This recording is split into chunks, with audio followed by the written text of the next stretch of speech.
naannoo dhanii kaa'ame malee kanaaf Oromiyaan biyya. Kanaaf waa'ee dubartii hojii barsiisummaa yuunivarsiitii Helsinki waggoota 20 booda magaalaa Naqamteetti loon horsiisaa jiranis isinitti himnaa. saganticha kan isiniif dhiyeessu Anzaalaa Lamtaaddisaati. kan jalqabaatiin aangawoonni Itiyoophiyaa dhalattoota Tigraay dhiyeenya Saawud Arabiyaa irraa deebifaman hidhuu dararuu fi humnaan akka baqatan gochaa jiru jechuun Human Rights Watch ibse. dhaabbatni mirga namoomaaf falmu kun gabaasa guyyaa har'aa baaseen Saawudiinis dhalattoota Tigraay haala hamaa keessa tursuu fi humnaan biyyatti deebisuu dhaabuu qabdi jedheera. Hirphaa Gammachuu. Aangawoonni Itiyoophiyaa dhalattoota Tigraay dhiyeenya Saawud Arabiyaa irraa deebifaman hidhuu dararuu fi humnaan akka baqatan taasisanii jedhame Human Rights Watch. Afrikaa Bahaatti Daayirektarri Human Rights Watch Laatishiyaa Baadir mootummaan Itiyoophiyaa godaantota Saawudii irraa hari'amuudhaan biyyatti deebi'an akka hidhan himan. So our report looks at the arbitrary detention. Gabaasni keenya kan ibsu bara 2021 dhalattoonni Tigraay 1000tti lakkaa'aman Saawudii irraa deebi'an hidhamuu fi dirqiin dhabamsiifamuu akeeka.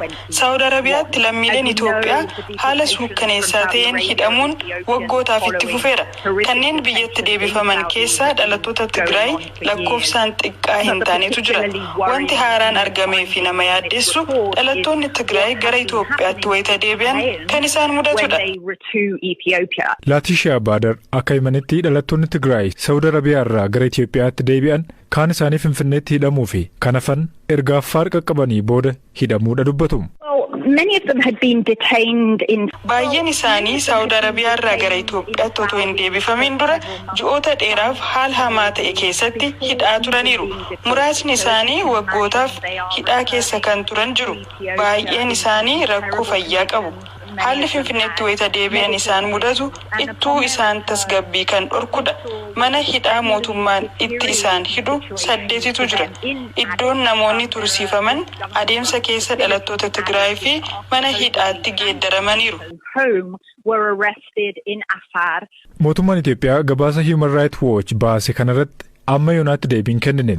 Itiyoophiyaan waggaa tokko keessatti lammiilee 40,000 ol Saawud Arabiyaa irraa galchuu kan himte wayita ta'u ministeera muummee Abiyyi Ahmad akka gara biyyaatti deebifaman taasifamuun isaanii ijaarsa hidha Abbayyaan wal qabate jechuun himanii turaniin. Manneen hidhaa Saawud Arabiyaa keessaa wirtuu mana hidhaa Alchumaayisii jedhamu keessaa kan dubbisne lammiileen Itiyoophiyaa yeroo dheeraadhaaf hidhamanii jiran rakkoolee fayyaa hamaadhaaf saaxilamne jechuun BBC'tti ammaan dura himanii turan. Mootummaan Saawudii gama isaatiin wirtuuleen to'annoo kunneen namoota qajeelfamoota hayyama jireenyaa fi hojii cabsan tursiisuudhaaf manneen hidhaa gurguddoo hundaa'an keessaa akka ta'an himaa ture.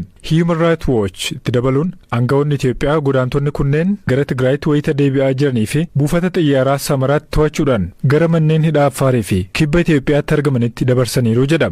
Lammiileen Itiyoophiyaa 1,000tti lakkaa'aman manneen hidhaa Saawud Arabiyaa haala hammaataa fi rukkataa ta'an keessatti hidhamuu fi rakkoolee hamaaf saaxilamaa jiraachuu gabaasaa turuun keenya ni yaadatama.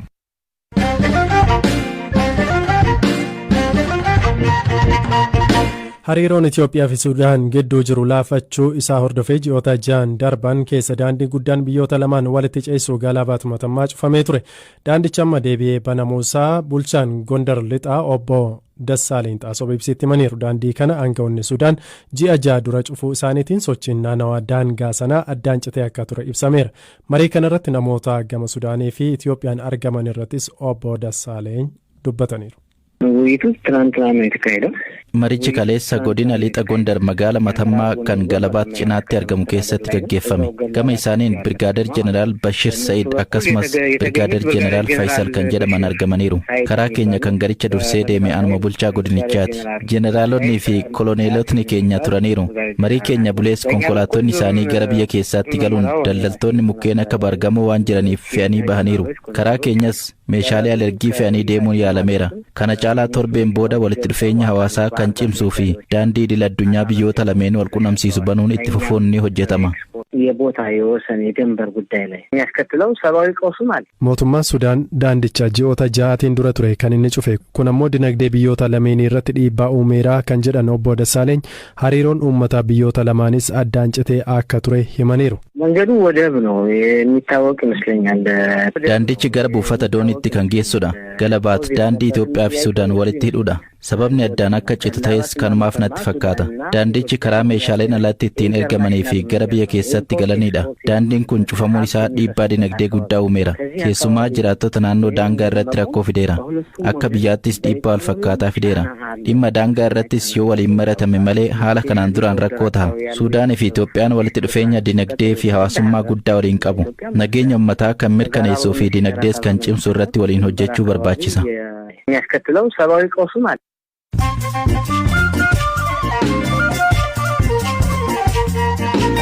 Gidduun oduuwwan gaggabaaboon isinitti hima. Ministeerri Haajaalaa Chaayinaa Waang Zhiin pirezidaantii Eertiraa Isaayyaas Afewerqii waliin dhimmoota walirratti mari'atan.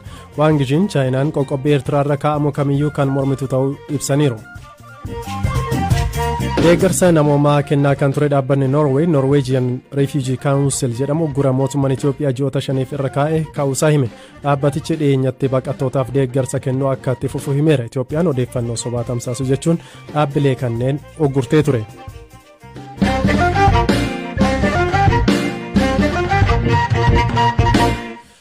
Yeroo diinni Oromiyaa bittinsuuf walii galetti waa'ee Oromiyaa callisuun gumaa goototaa lafatti gatuudha jedhe weellisaa Taaddalaa Gammachuu. Magaalaa Finfinneetti dhalatee kan guddatee fi aartii Oromoo gama sirbaatiin jaallatummaa kan horate Taaddalaan tibbana sirbaa qeenxee bara baraan jedhu gadhiiseera.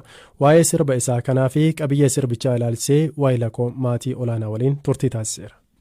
Goota kana inuman jira wanti sidinku keessa ana hoggaa 10 baduu kiyya kanan bare gaafan sirba singilii kana baasuudhaaf yaalii godhu promotion isaa gaafan jedhu yeroo dheeraa baddeerta maal waan jedhu godhufe ani muuziqaa keessan ture waanan ta'eef yeroo hunda muuziqaan hojjechaa jira waanan ta'eef waanan fagaadhe natti fakkaatu ture amma nu gadde dhugummaa hoggaa 10 guute ergan CD kiyya baase sirba haaraa singilii tokko gadhiiseera hin gadda gara fuulduraatti lamaan tokko booda albama baasuudhaaf karoora qaba waaqa wajjin an amaluma kiyya ta'ee singilii kana ani badaan jaalladhu dhugaa dubbachuudhaaf albaman baasaa yeroo baay'ee albama baasuudhaan beekamas kan intinis jedhu seenaas qaba jedhee yaadu akkasumatti gaafa yaadu gaafa albama ta'ee waan taa'utu waan kaa'amu tokkochi guutuu ta'ee taa'ee yaada'ee amana waanan ta'eef kanaan yeroo baay'ee singilii baasuudhaaf yaadeen beeku egaa waanuma keessa jiru irraa ka'eetanan baasuudhaaf dirqame jechuudha. Sirba kee tibba kana gadhiiste Oromiyaa faarsu sirba baay'ee bareedaadha. Namoota hedduun illee akka jaalatan miidiyaa hawaasummaa irratti illee baay'ee qoodaa jiru.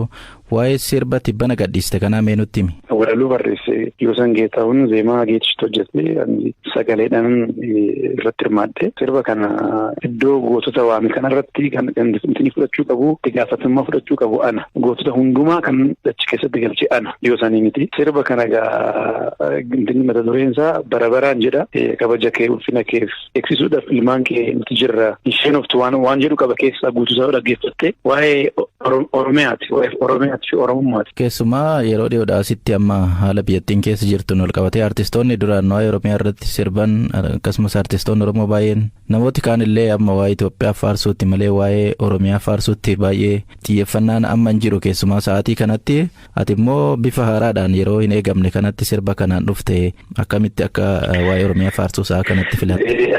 Yoo Oromiyaan jiraatti Itoophiyaan jiraachuu dandeessi. Kanaaf namni abbaan fee waan fe'aa jedhu ani garuu qooda kiyya ba'uun qaba qooda Oromummaa biyyi kun biyya guddaadha. Ani amma Oromiyaatu kana akka naannootti fudhatu namatu naannoo hidha malee yookaan seerattiin bulmaata biyyattiin qabdu irratti naannoo hidhamee kaa'ame malee anaaf Oromiyaan biyya. Kanaaf halkanii guyyaa yoo ilaalte miidiyaa adda addaa irratti biyyi kun akka diigamuu namni nama uummanni jiru nama hedduutu kan diinni hedduutu yookaan murni hedduutu akka Oromiyaan kun bittinnooftu barbaada.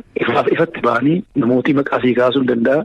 Wanti si diinku Oromiyaa diiguu qofaa muti Oromiyaa diiguu irratti walii galaniiru. San fixaniiru akka isaaniitti. Garuu akkaataa kamiin diigamaa irratti haasa'aa jiru malee kana gaa keenyeen laallataanani ilmaan Oromoo taanee waan biraa haasa'us barbaadee siyaasa haasa'uu barbaade sun ta'e gaafa sin balleessa yookaan sin ajjeessa albee sanatti kenni namni gaafa si jedhu albeetti hin qalamtu kaastee kennuudha kana ofirratti taa'anii ilaaluun cubbuudha.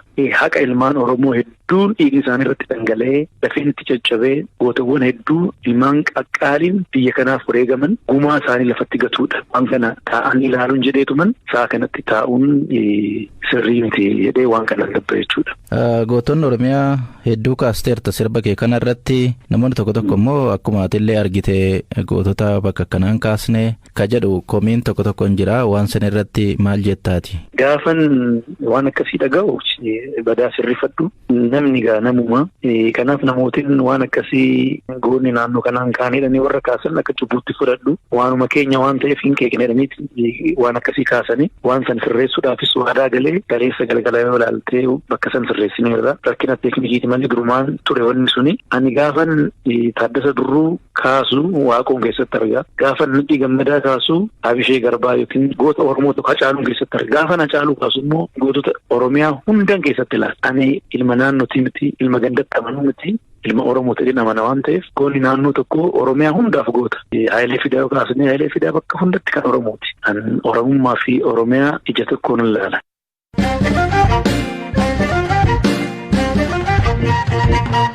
Kan xumuraa irraatiin baanee jira. Dr. Alamtsaay Tasfaa Gammadaa manguddoo waggaa 73 magaalaa Naqamteetti loon horsiisaa jiran. Finlaand Yuunivarsiitii Helsinkitti waggoota 20f barsiisaa erga turanii iddoo dhaloota isaanii magaalaa Naqamteetti loon horsiisuun aannan magaalichaaf dhiyeessu. Akkamitti hojicha akka eegalan waa'ee Laqoo Hirphaa Gammachuutti himaniiru. Ani dhaloonni koos magaalaadhuma Naqamteeti kan inni horsiisa loon aannanii fi oomisha bu'aawwan aannanii jalqabees immoo bara 2002 jalqabee. Mee biyya sanatti yuunivarsiitii akka barsiiftan kaaftanii? Maastireetii koos PhD koos achumatti fudhadhe Helsinkii Yuunivarsiitii.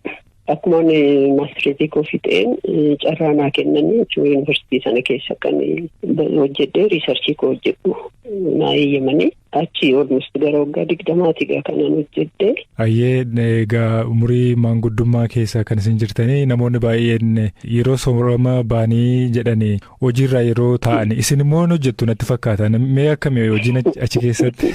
Nan hojjedha Waaqayyo fayyaa naa kennetti. Taa'ee yeroo koo dabarsuun barbaadoni. Namoota meeqatu isin bira hojjetaa jira namni isin gargaaru hojii isaa irratti?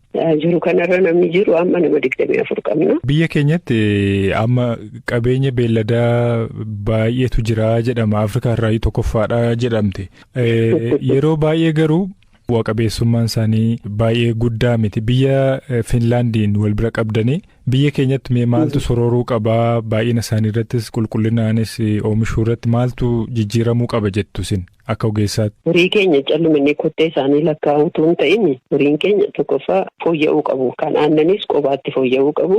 Kan fooniis qobaatti fooyya'uu qabu. Namumti kanarratti baay'ee xiyyeeffatee hojjetu hin jiru. Rakkoo guddaatu jira kan. Tokko isadha dhukkuba akkamittiin irraa ittisa. Yeroo isaan dhukkubsatan wal'aanuutu hin ta'in dura dabarsinee haal dureessaa akkamittiin mijeessinaaf inni jedhus barbaachisaa natti fakkaatan. Tole gara maatii keessanitti immoo isin deebisa. Ijoollee meeqa qabdanii ijoolleen keessan eessa jiranii? Ijoollee duraa 3 qaba. Ijoollee 5 qaba. Hundi isaanii Finlaandiin jiraatu achumattidha kan isaan guddatanii. Egaa maatii irraa adda baatanii Naqamteetti deebatanii maaltu ka'umsa isiniif ta'ee akkamittiin umurii kanaan cichitanii hojjechuudhaaf murteessitanii isa jedhutti na dabala? Mul'atu haadha kooti. Haati koo yeroo hundaa qe'een kun duriyyuu aannan akka bishaanii dhugne turre. Horii baay'ee jira ture. Umurii isaanii guutuu amma Finfinnee jiraatan galeen horii horsiisaa jedhu turan. Inni humna guddaa naa ta'eera. Galaanaa galaasanii dadhaban isaan. Kanaaf isumatu sammuu koo keessa jira. Xumura irratti Ruwaandaatti erga ayyaana qilleenas namootni 11 biira muuzii irraatii naannuma keessatti naqame dhuguun du'uu biiroon qorannoo yakkaa biyyattii himeera. Namoonni 4 biroo immoo yaaliif hospitaalatti argamu. Yakka kanaan kan shakkaman namootni 4 to'atamuu isaanis ibsamee jira. Dhaggeeffattoota keenya sagantaa galgala kanaaf isiniitiif qopheessine asumarratti xumurreeti kan jiru saganticha